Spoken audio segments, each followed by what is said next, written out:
Good evening, everybody. Welcome to the Man Cave. Happy Thursday. We got Brother Jeff from Orlando and Sister Tanya from upstairs. It's Thursday. I've been looking forward to this night for since last Wednesday, and I'm going to get started. I'm going to pour a little bit of my Knob Creek Single Barrel Reserve tonight to kick this party off. I've been trying to sneak in a glass of bourbon every night this week up till now, and I haven't been able to make it happen. So, guys, if you're having a drink with us tonight, let me know what you're having and let me know where you're drinking from. Jeff, you said you were having what? I'm having Jack 7. Eric, glad you could make it. Tanya's got some ginger ale rolling up there. Heavy duty stuff, hard stuff. Excellent. Mike, glad you could make it. Ryan, Scott. So, John, here's a very special comment for you. I saw that PBR. PBR. That's my man right there, Scott. Heck yeah, American Light Lager for the win. Exactly. Some Russ is having some Glenmorangie. Yeah, something different. He's having not some his usual. Scotch whiskey. Andy's having a beer. Oh, speaking of Andy, Tanya, I am not the only idiot on the block anymore. Andy let his freezer door not get closed, and he Hey, suffered. don't even talk about it. Andy has had a very bad week. Andy, and I he was hopes sorry it's to hear getting about better. that, man. But man, you guys, Tanya, we lost $1,000+ worth of meat when I did that, and I hate it. I absolutely hate that for you, Andy. I can feel you, brother. I know how sickening that was.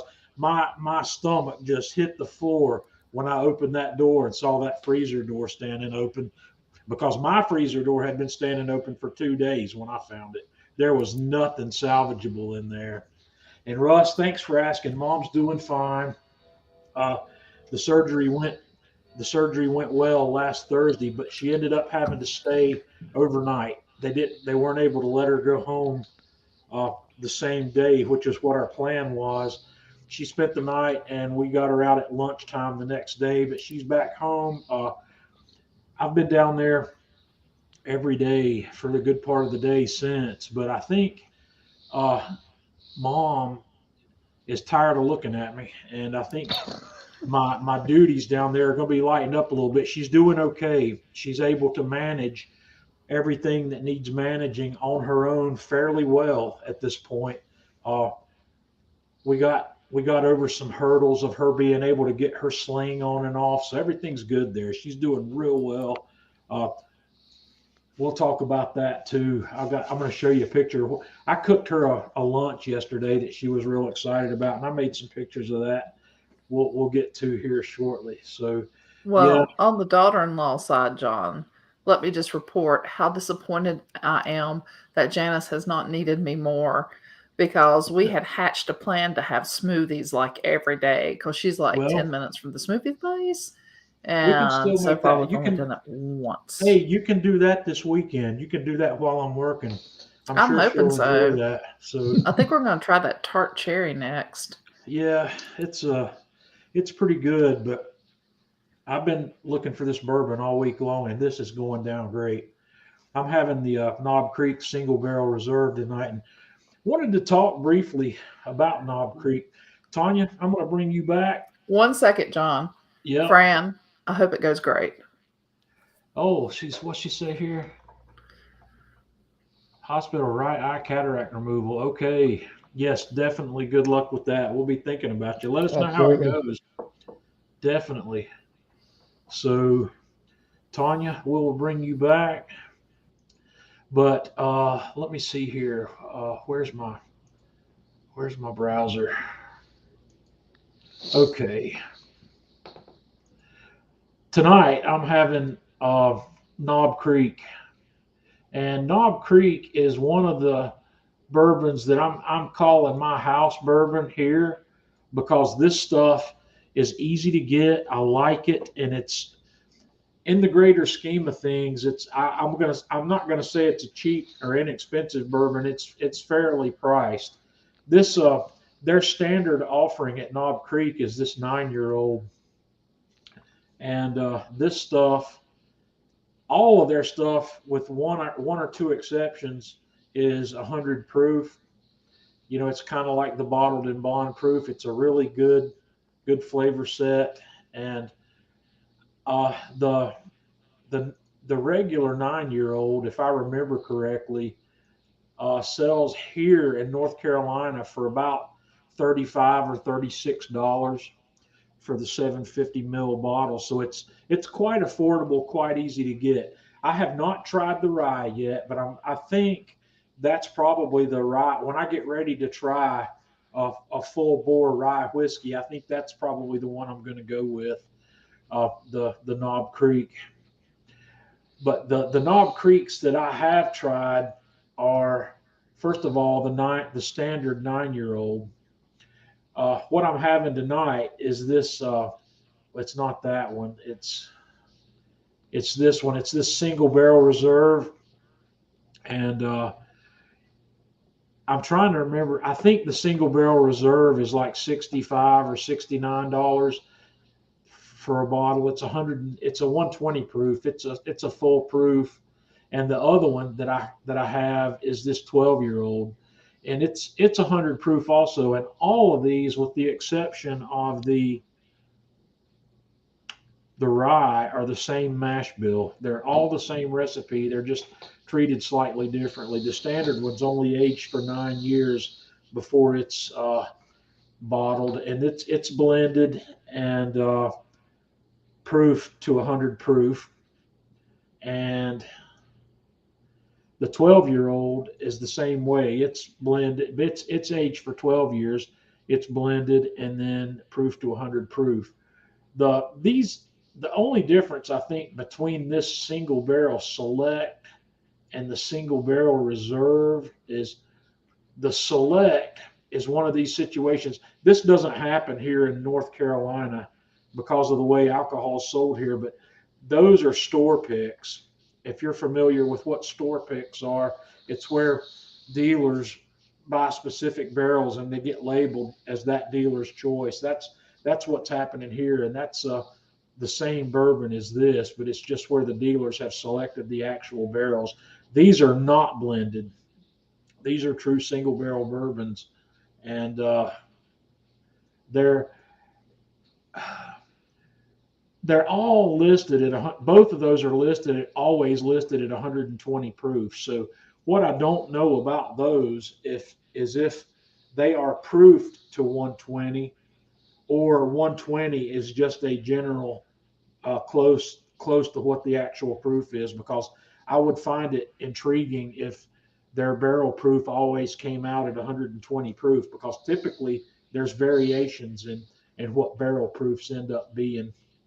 But I have not tried this smoked maple, and this smoked maple is a 90 proof. It's not 100 proof, but it's had some sort of flavorings added to it. I just haven't tried that one yet. So that's what I wanted to talk briefly about tonight, about Knob Creek.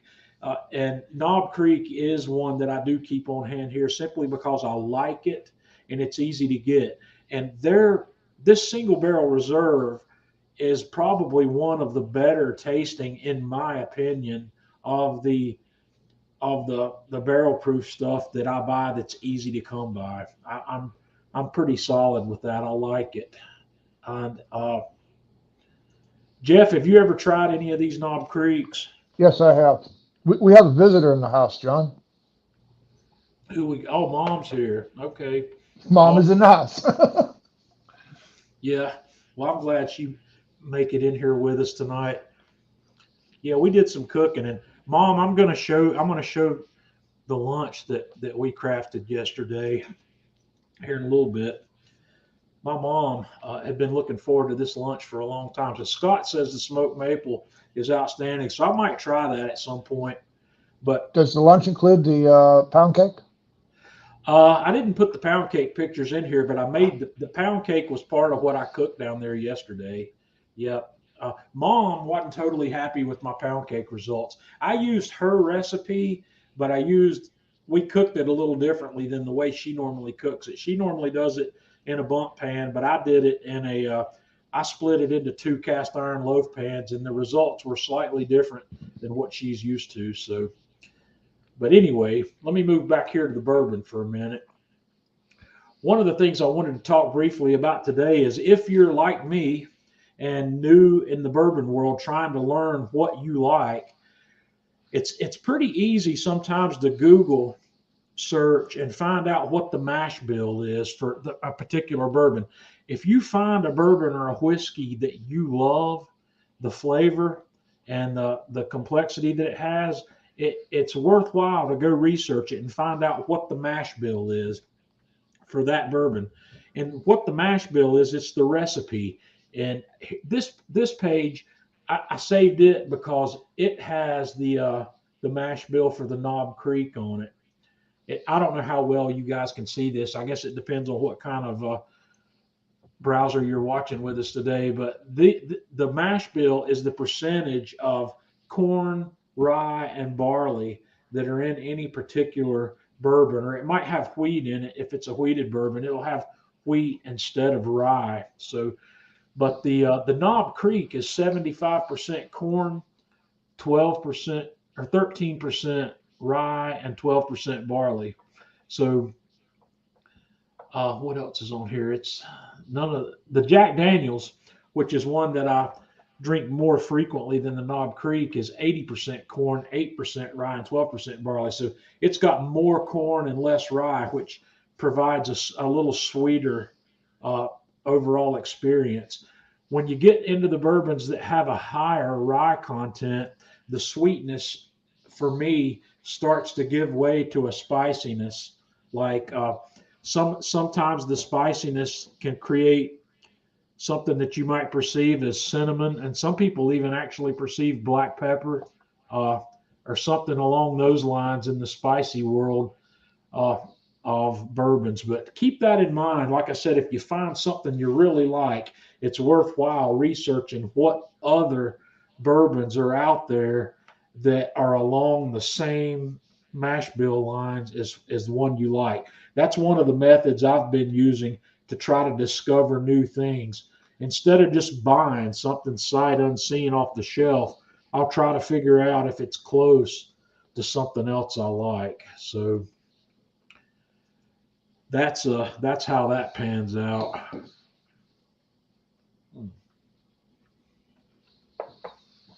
Mark Ashby's here with us tonight. Mark, glad you could make it. Brent, Andrew, Randall, the Woodford. I have yet to buy the Woodford. Maybe one of these days.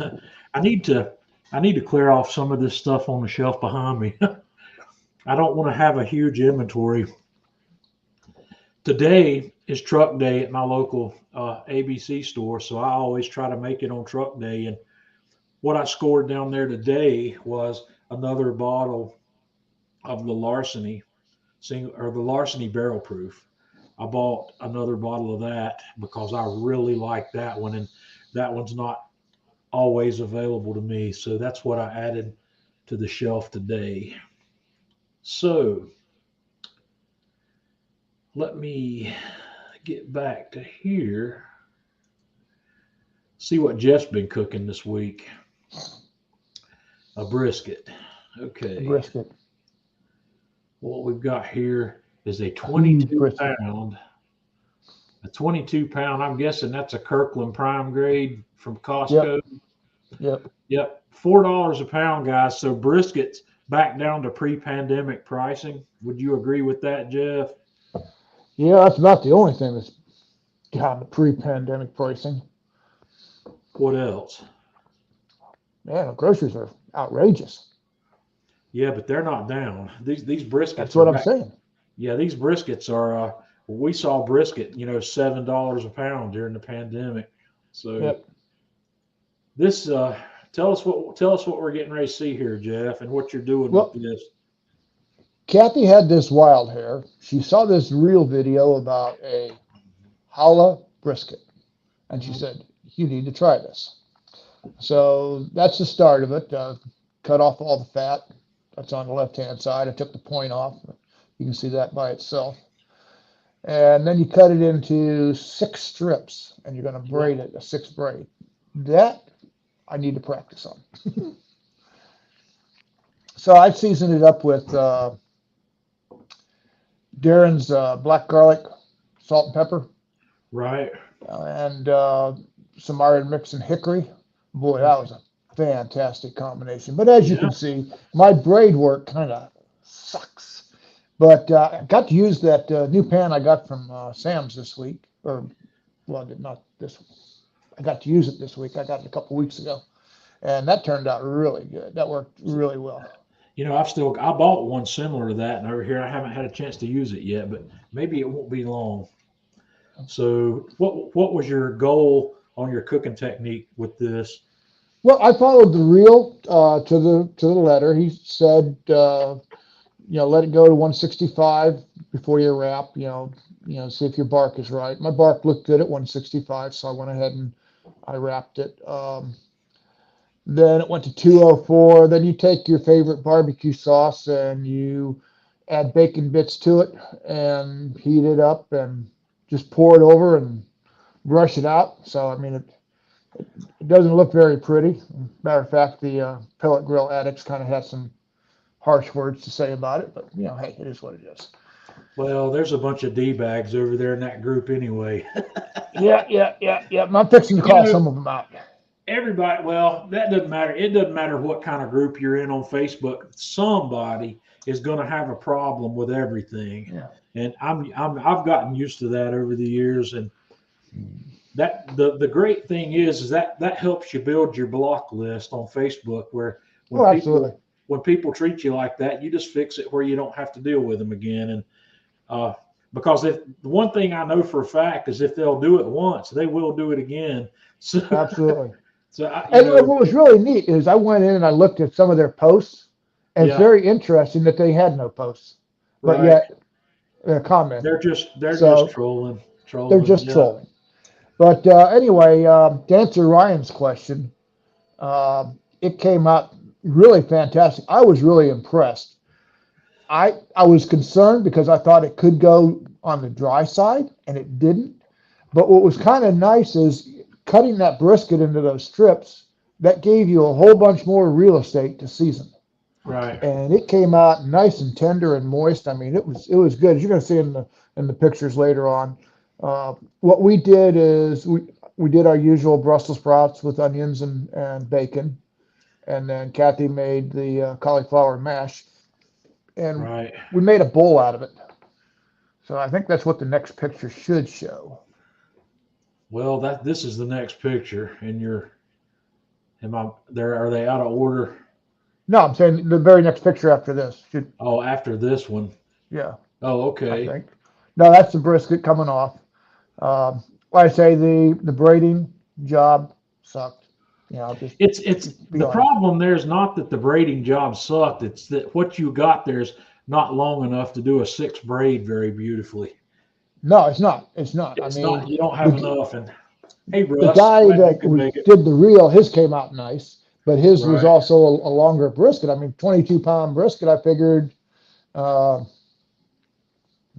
shouldn't have a problem. And that was the other nice thing, Ryan, is yes, you got a lot of bark on that, and there it is, cut open, and you're not really seeing it, but it was very juicy. It was melt in your mouth tender. I mean, it just fell apart. It was almost, if you weren't careful, if I would have let it go a little bit longer, it probably would have come out like pulled beef rather than sliced. Looks good. And then that's the plating of, like I say, that's cauliflower mash. On top of that is the Brussels sprouts, and then some other nice brisket. Yeah. And it was a good meal. It was Did I miss anything, meal. Jeff? We got it all? You got it all. Yep. Awesome. Well, that's fantastic. It looks like you had a pretty good cooking week. Yeah, that was good. Made some tallow out of it, Yeah. I'm gonna try to do some additional things with Brussels sprouts this year. And one of the things I'm going to experiment with is Chef Eric. Chef Eric likes to make some different coleslaws with shredded Brussels sprouts, and I I might give that a try and see how I like it. I'm thinking I won't like it because I know that Brussels sprouts for me have to have the bitterness cooked out of them, and I don't know how well. But the coleslaws that he was making using Brussels sprouts had a sweet, like a vinaigrette dressing with it, which That may might be the saving grace. it may so yeah, they were like a fruit vinaigrette. I think one of them actually was a raspberry vinaigrette I like that my he Brussels a little charred, so you get a little bit of char on them. And right. I mean, that, that way that I did the Brussels there, shaving them down and bacon and the onion. That's our go-to on Brussels. I mean, it just doesn't get any Right. better than that. That looks good. Let me figure out what I've got to show you this week. Uh, I've got a new piece of handiwork in my kitchen. Jeff, you want to tell everybody about this? Well, that is a 13 by 17 and a half inch end grain cutting board. It's beautiful. Now, if you want the backstory on that cutting board, when I did that, it was supposed to be two cutting boards, and I was 4 rows short on each one to get that size. So I went back and I got more wood, and the layout did not match. So I took 4 more off of mine and put it on John. So Jeff Yeah. didn't get a cutting board. This thing's gorgeous though. I've been cutting on it already, so Cool. I How's it holding up on the appreciate that. cutting? It's doing fine. The Good. only thing I've cut on it so far, what was it I cut the other day? Oh,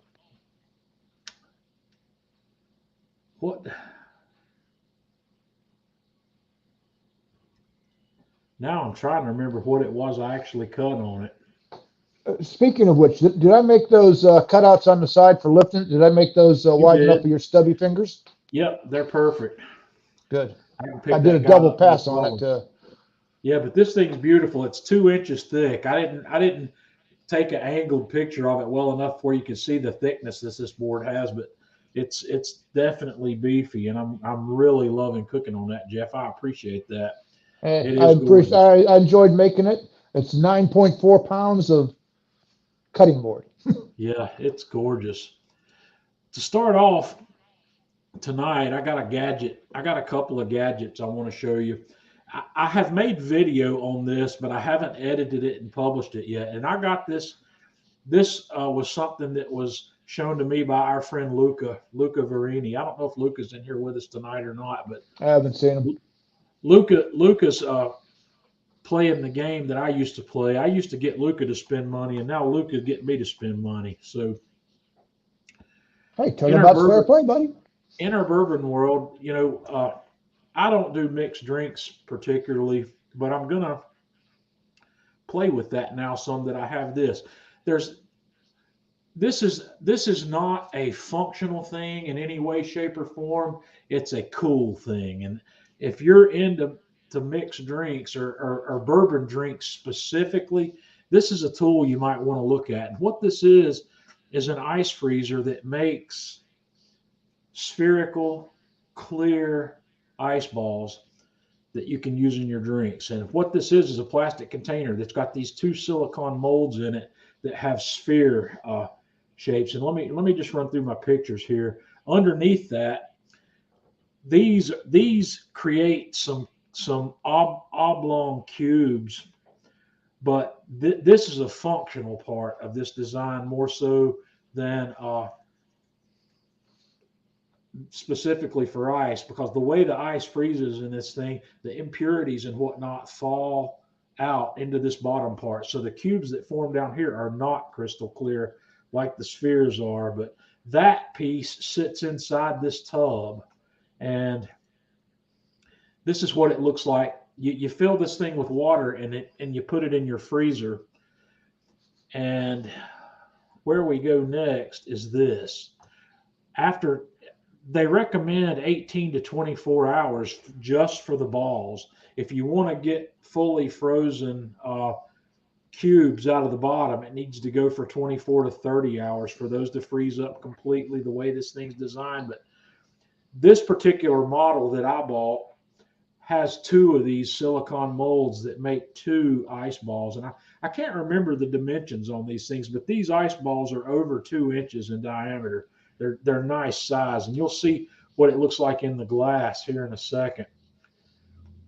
When you pull it out of the mold and it interacts with the environment, it'll fog over like you see here. It doesn't look crystal clear here because of what's happening in its environment, but when you pour a little whiskey over that guy turns crystal clear like glass. It makes a beautiful ice ball for a highball glass.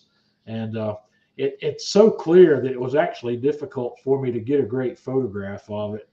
But I've made a video that I'm hopefully going to put. I'm thinking I'm probably going to put that video online on Sunday.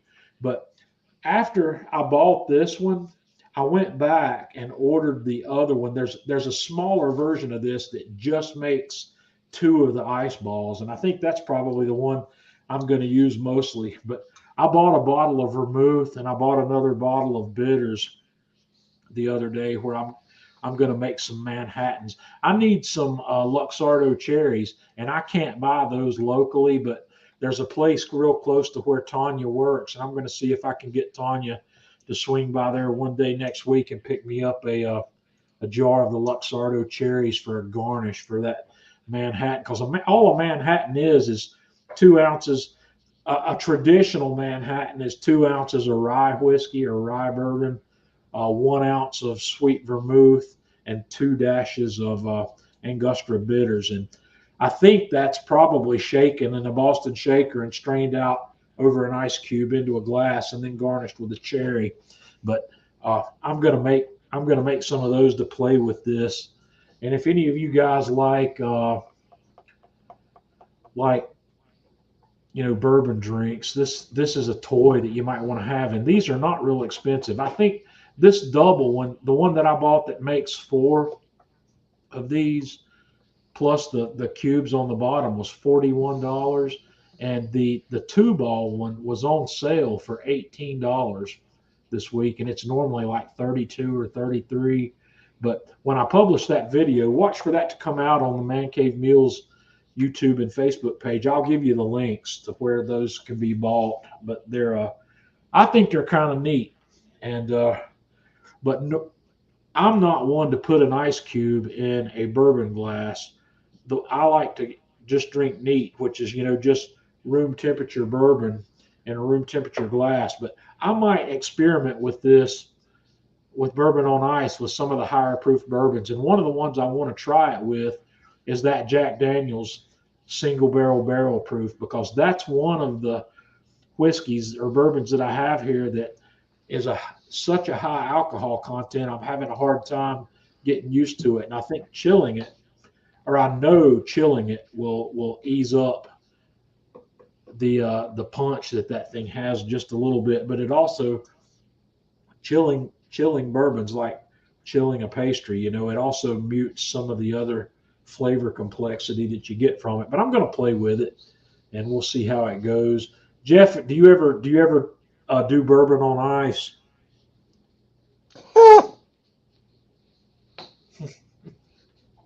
Nope. No. I take that as a no. I don't either, but I'm going to play with it. So we'll see what happens. The only thing that goes on ice for me is my water and iced tea. Yeah.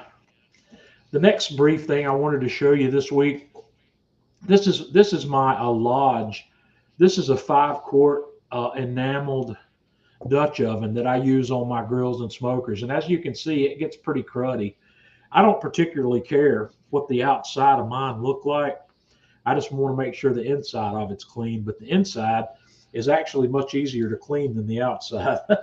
So I decided to try something this week. So I got this extremely nasty on the outside Dutch oven out, and well, there's another picture out of order in my list. This is a view of that crystal clear ice ball from directly above.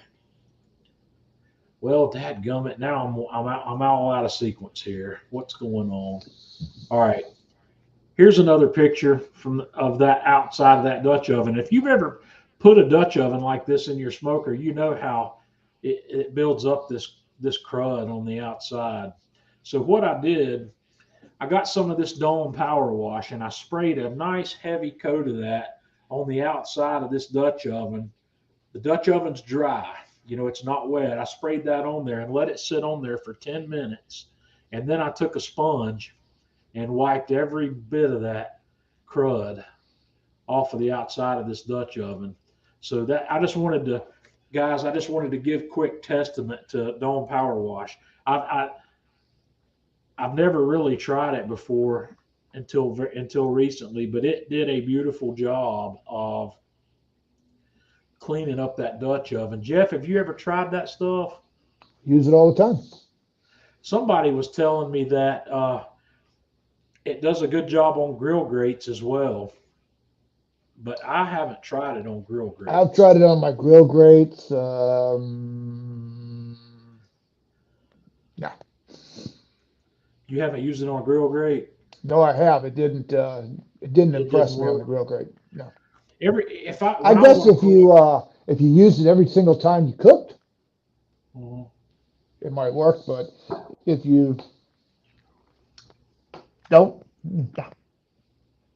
when I take the notion to deep clean a grill grate, I use oven cleaner. I use the Easy Off in the yellow can, the hardcore kind, and I spray the grate, a heavy coat of it, and I put it in a plastic bag, tie that plastic bag off and let it sit for 24 hours.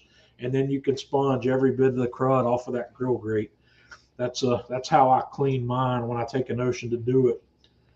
I just take the pressure washer to it after that. Yeah.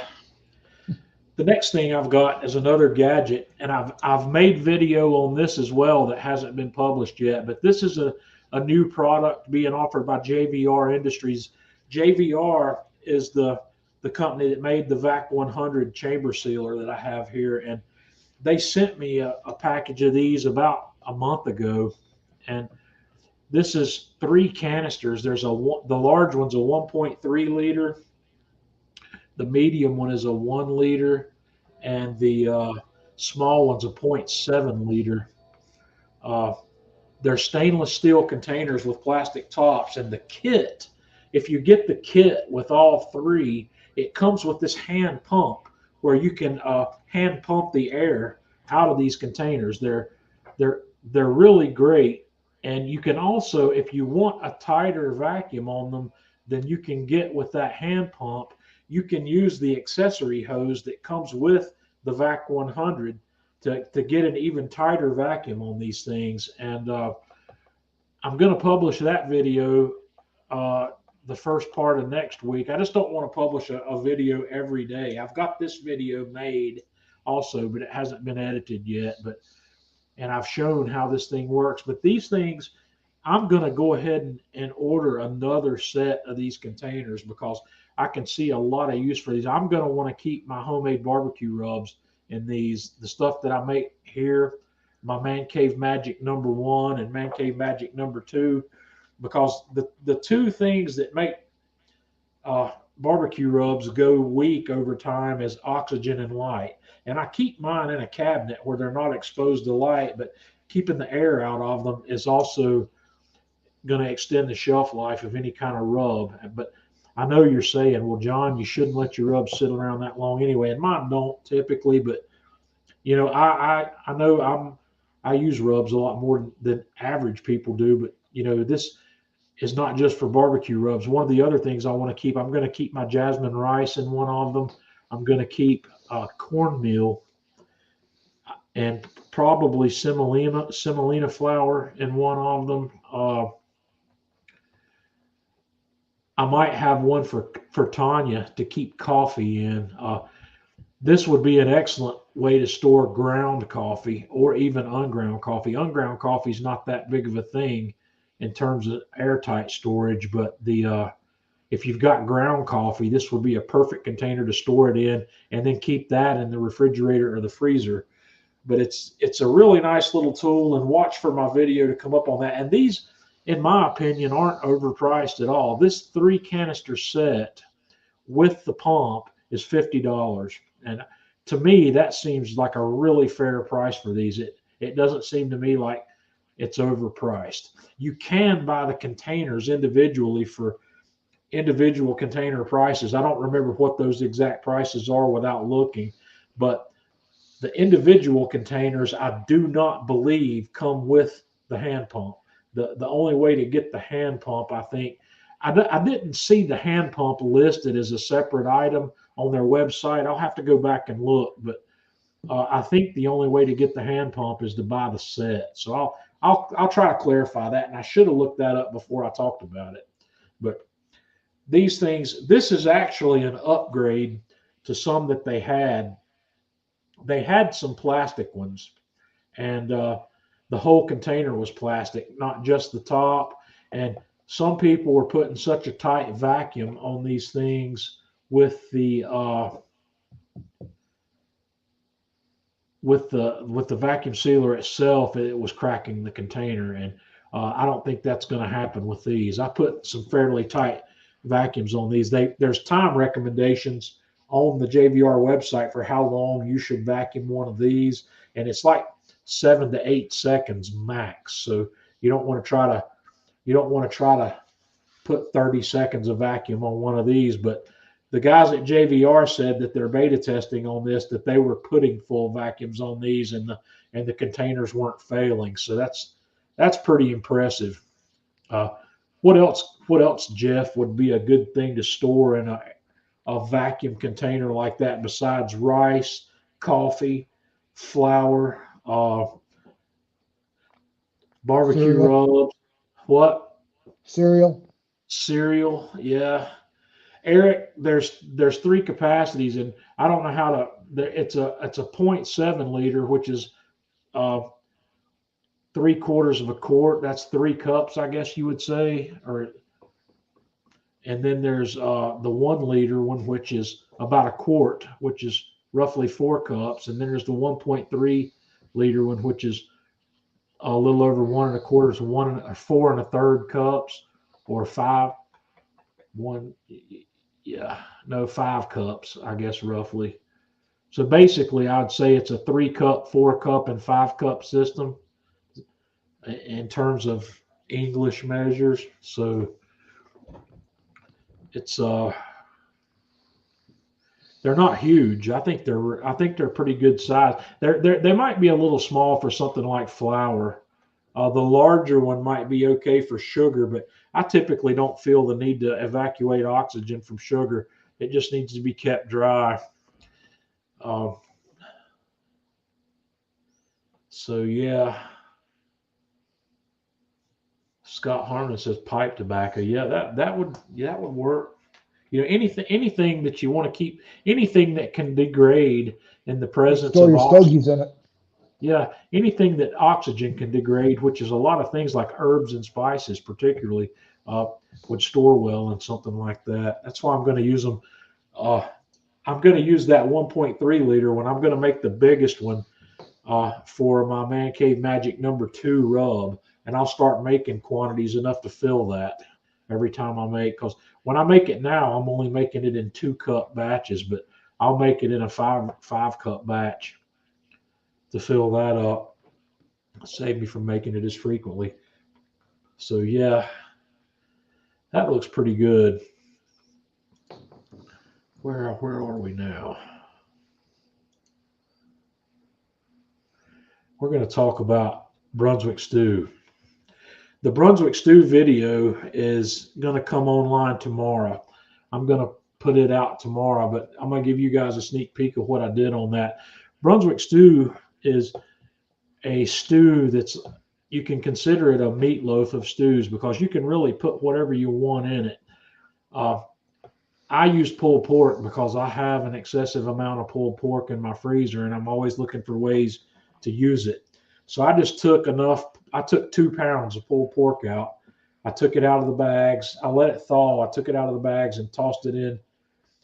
What you see here is a Dutch oven that I ended up not using because it wasn't going to be big enough. So I transferred everything over to my larger Dutch oven, and I forgot to take pictures as I went here, but everything that went in this, I used 2 pounds of pulled pork.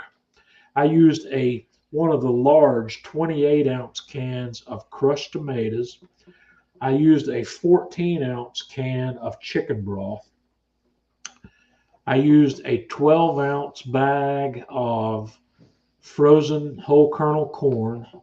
I used a 12-ounce bag of frozen baby lima beans. I took 3 medium-sized red potatoes and diced them up. I put about a tablespoon of barbecue rub, which was, in my case, my Man Cave Magic #2. And I put about a teaspoon of additional salt in there. And I put about a half a teaspoon of cayenne pepper. And actually, there's a quarter of a cup of barbecue sauce in there. And there's 1 bottle. And when I say bottle, you can use anything from a 14 to 18-ounce bottle of your favorite barbecue sauce. And I used a Kansas City style sweet barbecue sauce for this. So all you got to do is dump all of that into a Dutch oven and then stir it up. And what I did next is I took it out and put it on the bark. I had the bark running at 275 degrees, and I put it on there for an hour to an hour and 15 minutes with the lid off. And I went out every 15 minutes and stirred it, because what I'm trying to do is impart a little bit of additional smoke to this. So, where is that? This is actually near the end. There's pictures missing that don't account for the video, but after that first hour and 15 minutes, I went out and I put the lid on it. And then I raised the temperature on up to about 325, where I could bring this to a simmer and let it go for another 2 hours with the lid on.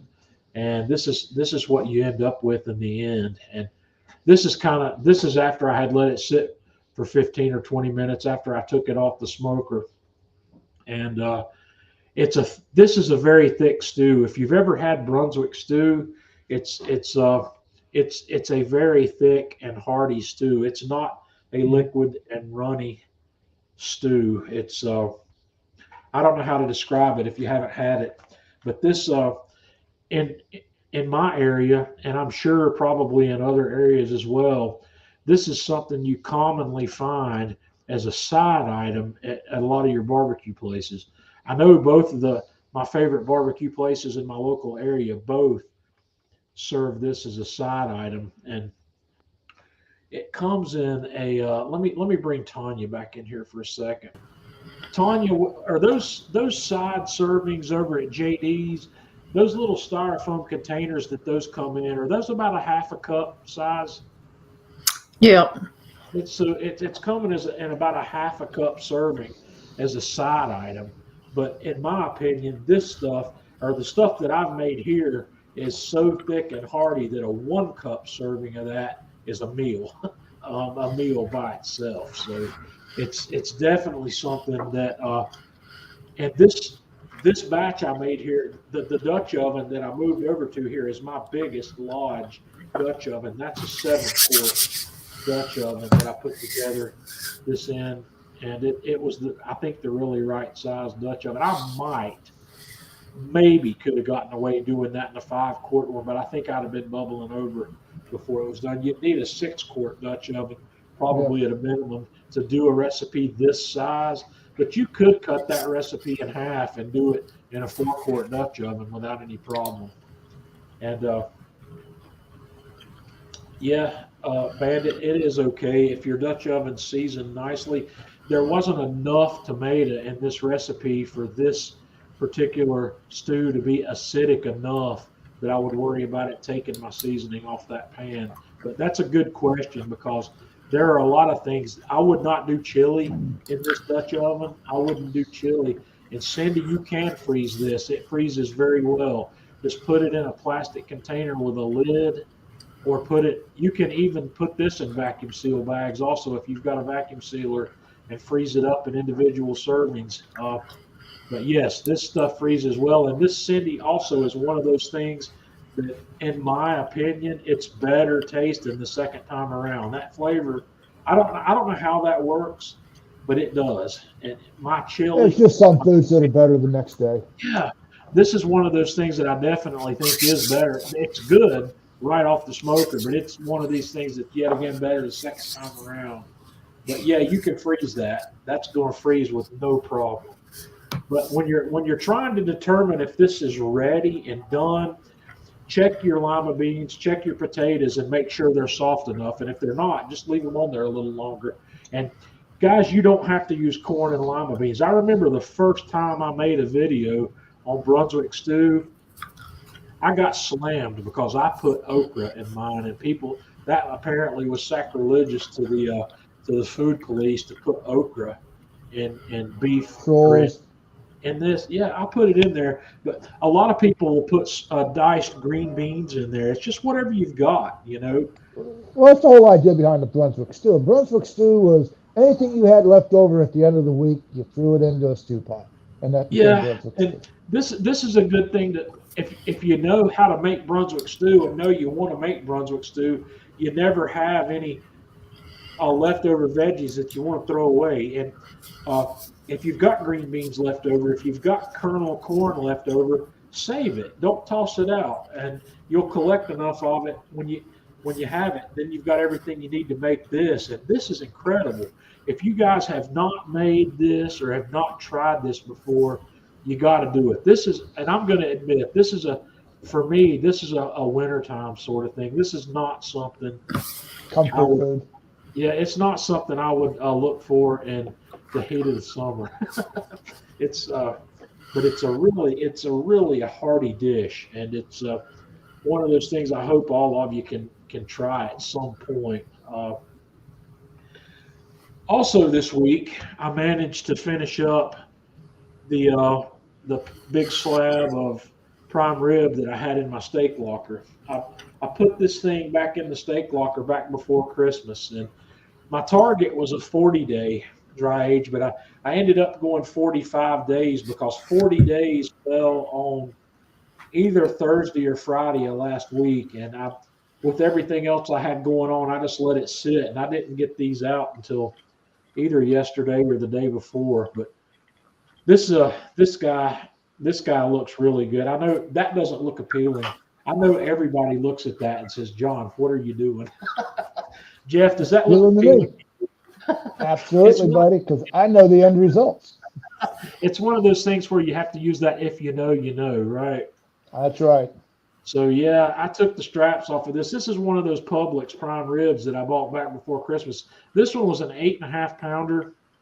And no, I didn't weigh it after the dry aging. I should have, and that way I could have known exactly how much it lost. But this is what you're looking for. And I took this guy down, and here's a little better picture of what you get when you dry age this stuff.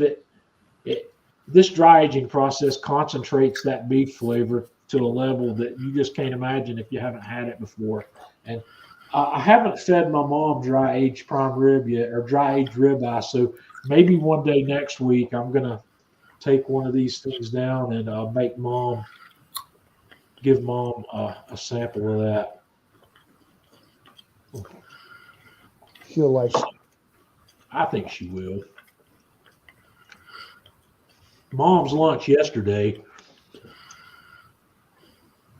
Mom loves scallops, and I love scallops. And the last time I wanted to cook scallops, I bought a 3-pound bag of them at Sam's Club.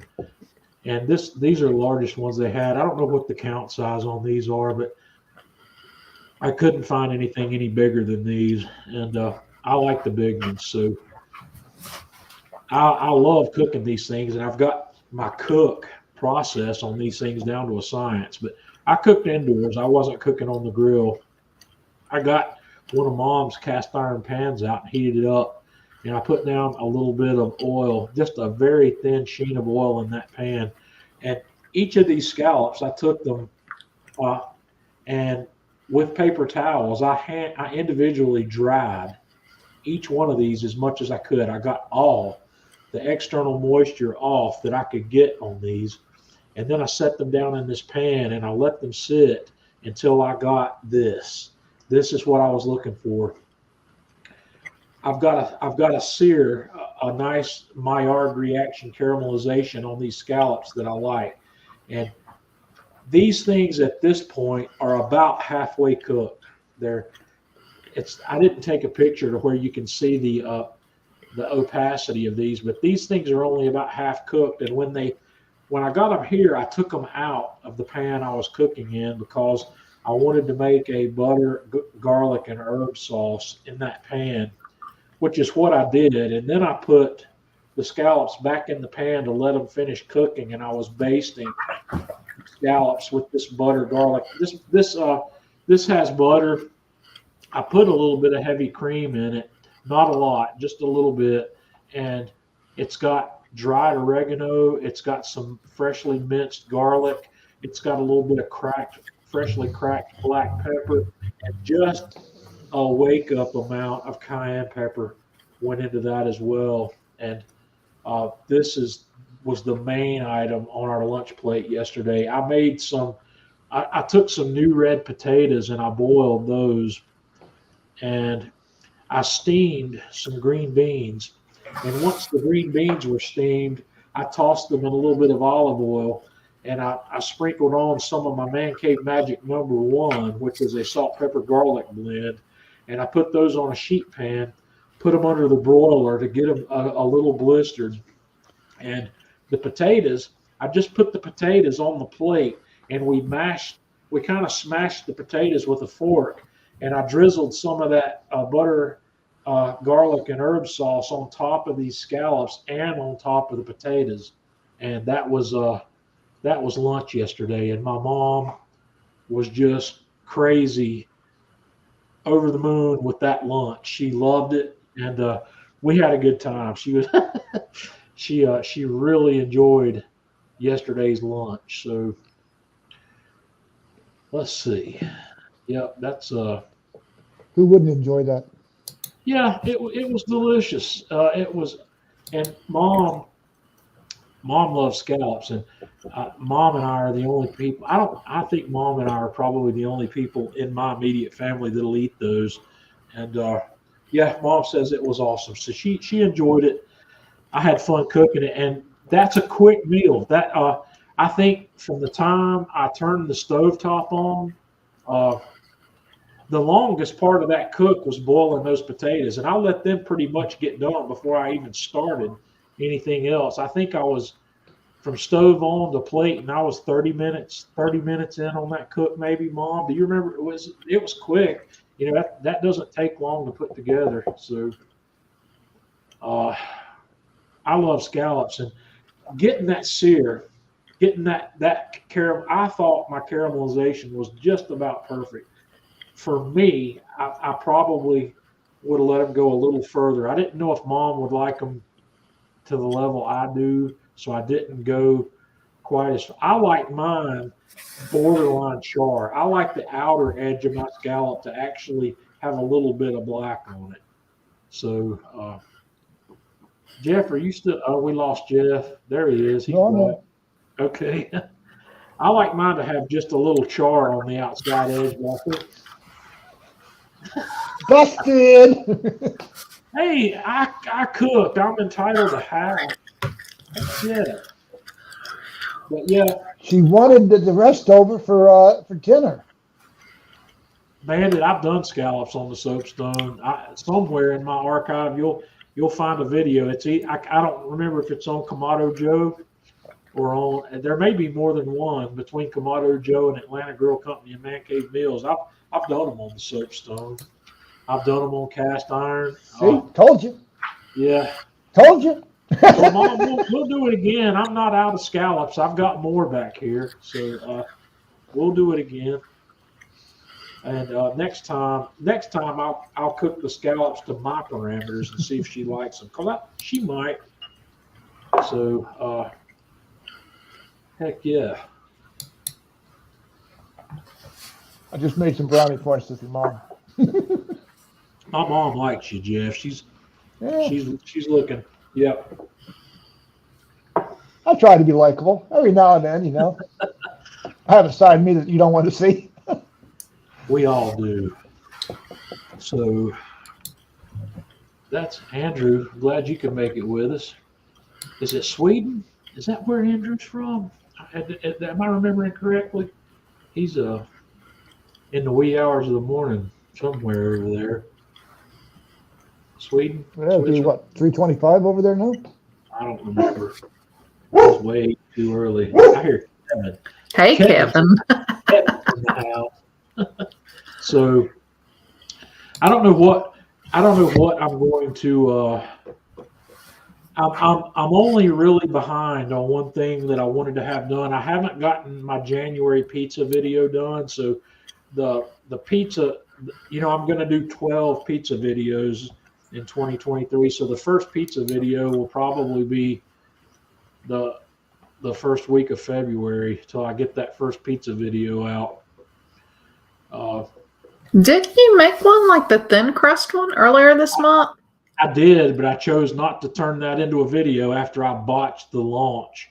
And Oh, yeah, we ate that pizza, but I know. it It was tasted good. great. I made a huge error launching that pizza onto my pizza stone on the Kamado Joe. I buckled the pizza trying to get it off the peel, and I knew better, because when you're dealing with a thin crust pizza, the best way to do it is use parchment paper, and I chose not to do that because I'm telling myself, John, you're good enough. You're not going to need that. And I didn't do it, and I had that crust so thin that it didn't want to come off my peel nicely. So And Murphy raised his ugly head. Yeah, I can't make up my mind whether I'm going to do I want to do the thin crust video, but I don't necessarily have to do it first. I also want to do another Detroit. So not next week. I don't know where we are. So yeah, we'll make Detroit pizza, and that's something else. Tanya, we'll put a Detroit pizza together, and we'll take it down to Mom's and cook it, feed her. She'll love that. She's never had that before. Yeah, I think she will like that.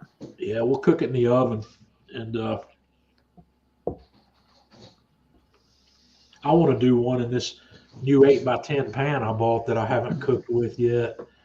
So that's where we are, and I'm 3 minutes shy of the hour mark, and I'm done with everything I had to bring tonight. Jeff, have you got anything we want to talk about tonight? Not tonight, but let's go for next week. So it's going to be the week before Super Bowl. Why don't we talk about some Super Bowl appetizers and whatnot? Yeah. Well, I'm sure everybody's probably got game day plans. If you're going to cook something special and out of the ordinary for game day, what are you going to do, guys? Tell me what's on your plans. I know what's on my plans. I'm going to do that Lane's Cuban cigars. Yeah. Andrew, those videos will be on my YouTube channel, and they'll also be posted to the Man Cave Meals Facebook page. I'll probably put them in a special playlist on my YouTube channel where they're easy to find. But I'm going to do 12 pizzas, and I'm probably going to do all 12 of them on the Kamado Joe. So some of them will be with the dojo. Some of them will be without the dojo, but even anything I do with the dojo is something you could do almost as easily without the dojo. There's nothing I'm going to do that will require a dojo. So what are you guys doing for Super Bowl? What are you planning? Jeff's I'm not familiar with what Jeff's talking about. Ryan Lane did something that I haven't seen yet. Yeah, it's basically a deconstructed Cuban sandwich. You take pork chops or pork loin, cut it to about 1/4 inch thickness, pound it out, put some ham, cheese, pickle, some of the southbound sauce, and his Cubano rub on it. Wrap it in bacon, throw it on. Wrapped in bacon. Everybody's in bacon, man. Dang gum bacon. I love bacon. Pork fat rules. Yeah. You can make anything good by wrapping it in bacon. Well, that's not true. Don't get me wrong, guys. If whatever Ryan Lane did is going to be off the hook. I've never seen Ryan cook anything that he showed anybody that was not just off the hook. Ryan is a Top he's a notch. master of everything he touches. Yeah, so Ryan Lane, for those of you that don't know, is the Lane of Lane's Barbecue, of all these fantastic Lane's barbecue rubs. If you're not familiar with his product line, you need to be. If you're into buying commercial, if you buy commercial rubs and haven't bought some of his, you're selling yourself short. You need to try. You probably need to try everything he makes at least once, and you're going to find that you like a majority of them. It's just the way it is. His rubs are the best of the best. Janice, thanks for coming in. Glad to have you with us tonight. Bye, Janice. So, yeah, Ryan's top of the line. All of Ryan's rubs are fantastic, and he's got something that'll work in every case. There's no stone he's left unturned. So, yeah, the Super Bowl's a non-event for me because I'm working, and I won't be watching it. I won't even be listening to it. So, oh gosh, I guess I'll have to watch it. It's next weekend? No, weekend after. No, So I've got championship this weekend. Then they skip a weekend. Oh, well, maybe. Well, in that case, maybe I'll try to do something for that following week that's Super Bowl worthy. I don't know, man. I've done a lot of that kind of stuff in the past. I don't know if I'll be able to come up with anything new and amazing. I like some of the old standbys. There's some of the things that I learned to do early on that I really like. I like what they call the atomic buffalo turds. And that's the stuffed jalapenos that are wrapped in bacon. Yeah. The Superb Owl. The Superb Owl. Yeah. Superb Owl. Gee, yeah. Cindy. Yeah. I don't care, It's going to be a long time before Christian. It's going to be a long time before the Carolina Panthers see a playoff or anything in postseason again. Well, you don't know. They did hire a new head coach. I'm not sure I agree with their choice, but I didn't agree with the last choice. They didn't ask me. So, oh well. Yeah. All right. Fun fact, y'all don't know this, but our girl cat Lily actually is the girlfriend of Sir Purr of the Panthers. Yeah, well, I don't guess any of these people that are with us here tonight are cooking for the Super Bowl. Nobody's commented on it yet. So well, they're still thinking. I mean, you've got to theme this. Depending on which teams are in the Super Bowl, you've got to theme it. There's a lot of thought that goes into that. Oh. Keep telling yourself that, Tanya. You'll believe it. That's what I tell myself. Just put some bacon, get bacon involved in it, and you'll have a winner. That's all you got. So. Well, Cindy, that's what I was talking about when I said that you guys had Christian. Yeah. Cindy, I'm happy that Christian's on a better team now. I really am. And we've got like cheese, cold cuts, and wings. Yeah. How about this? Lasagna for Super Bowl. That sounds good. Work for me. Yeah. Nothing wrong with lasagna. Wings are always a popular thing, and I like wings, but I'm still saying things that people hate me for about wings. My favorite way to cook wings does not include a grill. I've not had wings off a grill yet that can match deep fried wings. And until that happens, I don't know. I just don't know. Oh, totally, Cindy. I don't doubt that a bit. I mean, one, he is an awesome football player, and he seems like he is just such a great personality. And let's face it, he's cute. Yeah. Yeah, he is cute. I hated to see him leave the Panthers because he was I enjoyed watching him play. But yeah, the Panthers, they trade away all their talent. I don't know. I don't understand what's going on there either. They've let a lot of talent go that was a bad thing. But then again, I'll have to also say the fans in North Carolina are horrible fans. The fans here are all fair weather fans. And every time You know, it's like when Jake Delhomme was the quarterback over there. He had great season after season, and then he choked one game, which happened to be a Super Bowl, and everybody wants him hanging by a rope. You know, we got to get that guy out of here. He sucks. We can't keep him. And the exact same thing happened with Cam Newton. You know, the fans in North Carolina are horrible. There are no diehard fans in North Carolina. They're all fair weather fans. And now I'm going to argue that with you. Well, I won't. All right. How many seasons have I been with the Panthers? Well, you're not. You're an exception to the rule. When I say all, I mean it in general. So, yeah, but there are the vast majority. Tanya's in a minority. You know, it's crazy. I watch them when they suck, and I watch them when they win. I just when you go to Green Bay, when you go to Wisconsin, they're Green Bay fans up there. They're behind that team, win or lose. And you go to places like Chicago with the Bears. You know, they're diehard. The Bears. Win or lose. The Bears. I wish we could be like that here in North Carolina, but we can't be. We got to have somebody's head every time something goes wrong. We got to fire somebody, trade somebody, or something. We can't have, you know, diehard fans here. Yeah, I think that Cindy has a fair point here. I mean, the Green Bay Packers have been around a hell of a lot longer than the Carolina Panthers. Well, the Panthers have been here for 20-some years now. How long? Yeah, but here's the deal. Now, let's look at a lot of our Panther fans. So we're going to take 5 minutes to discuss this. You know, before the Panthers, BP, it was a football wasteland. And so people either pulled for the Atlanta Falcons, who consistently sucked, or they poured for the Washington Redskins, which are now are they still the Washington football team? No, Nationals. They're the Commanders. Okay. The Commanders. The Commanders, that's it. Yeah. They're Commanders. It's hard to keep Commanders up with them. Okay.